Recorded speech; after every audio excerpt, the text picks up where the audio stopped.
नमस्कार दोस्तों, आज हम आए हैं 94 क्वेश्चन पे। तो 94 क्वेश्चन के कहता है, पढ़ते हैं। समानता नाइक्रोम का उपयोग होता है। नाइक्रोम का उपयोग किस में होता है? तो ये होता है ऊष्मक की कुंडली में। Option number B. अगला प्रश्न, किस कारणवश विद्युत बल्ब के फटने पर हल्का धमाका होता है? तो किस कारण पर होता है? तो ये होता है निर्वात स्थानों को भरने के लिए वायु के तीव्रता से जाने के कारण। ऑप्शन नंबर सी होगा इसका। अगला, एक वैद्युत लैंप का फिलामेंट सुबह तप्त हो जाता है, परंतु फिलामेंट को थामे रखने वाले तार का अगला सिरा मात्र थोड़ा सा गर्म होता है। क्योंकि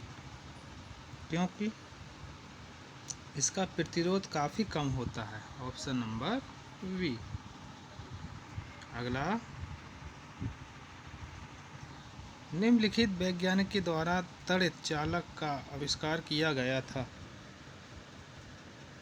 तड़ित चालक का आविष्कार किसके द्वारा किया गया था? तो यह किया गया था Benjamin Franklin. Option number C. अगला, स्टोरेज बैटरी में किस तत्व का उपयोग होता है? जो स्टोरेज बैटरी है उसमें किस तत्व का उपयोग होता है, ये बताइए।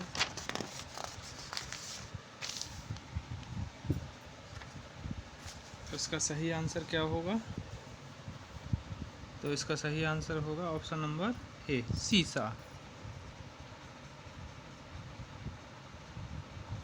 संचायक बैटरी में कौन सी धातु इस्तेमाल की जाती है? Important question. संचायक बैटरी में कौन सी धातु इस्तेमाल की जाती है?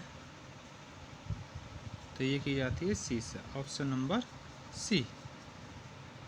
अगला, स्टोरेज बैटरियों में इस्तेमाल की जाने वाली धातु कौन सी है? स्टोरेज बैटरियों में इस्तेमाल की जाने वाली धातु है तो वो है लोहा। Option number A. अगला,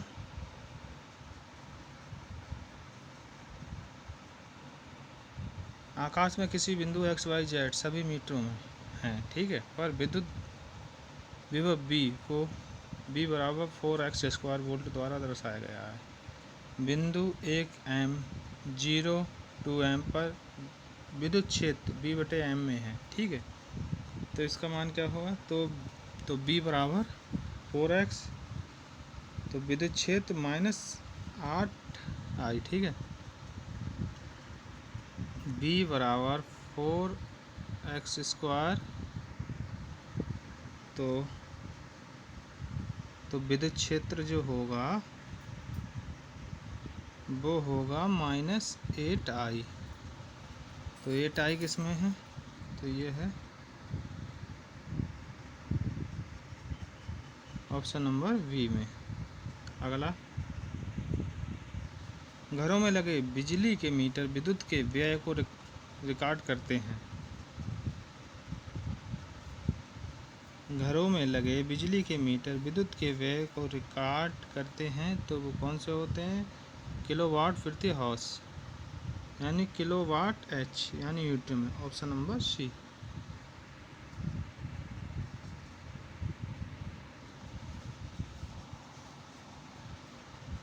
डाइपोल टेलीविज़न एंटीना के टर्मिनल इम्पीडेंस को रखा जाता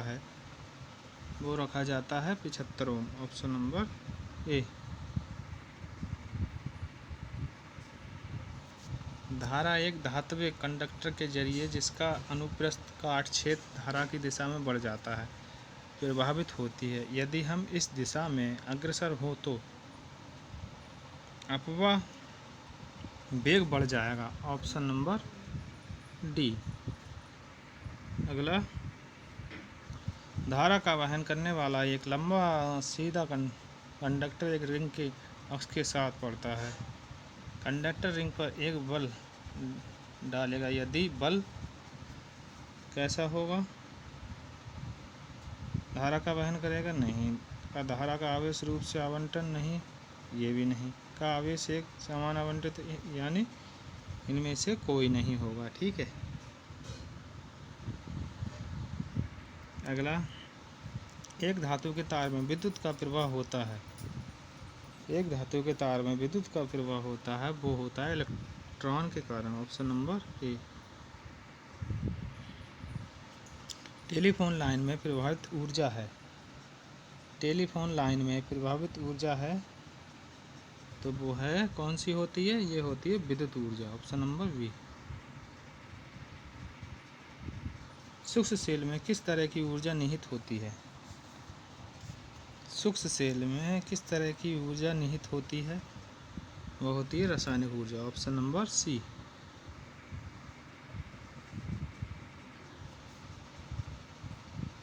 फ्लक्स घनत्व और चुंबकीय क्षेत्र की क्षमता का अनुपात किसी माध्यम में होता है? उसकी ग्रहणशीलता में। ग्रहणशीलता में। Option number B. अगला, कास्टिंग ढलने की यानी प्रक्रिया में आंतरिक दोष ढूंढ निकाले जा सकते हैं, तो कौन सा आंसर होगा? तो ये होगा अल्ट्रासोनिक परीक्षण द्वारा। Option number D. अगला, निम्नलिखित में से कौन सा एक भौतिक परिवर्तन है? तो दूध का खट्टा होना नहीं है, धातु का संरक्षण ये भी नहीं है, लोहे को जंग लगना ये भी नहीं है, यानी लौह छड़ का चुंबकन। ऑप्शन नंबर बी होगा। तो मिलते हैं दोस्तों इसकी अगली क्लास में, तब तक के लिए धन्यवाद।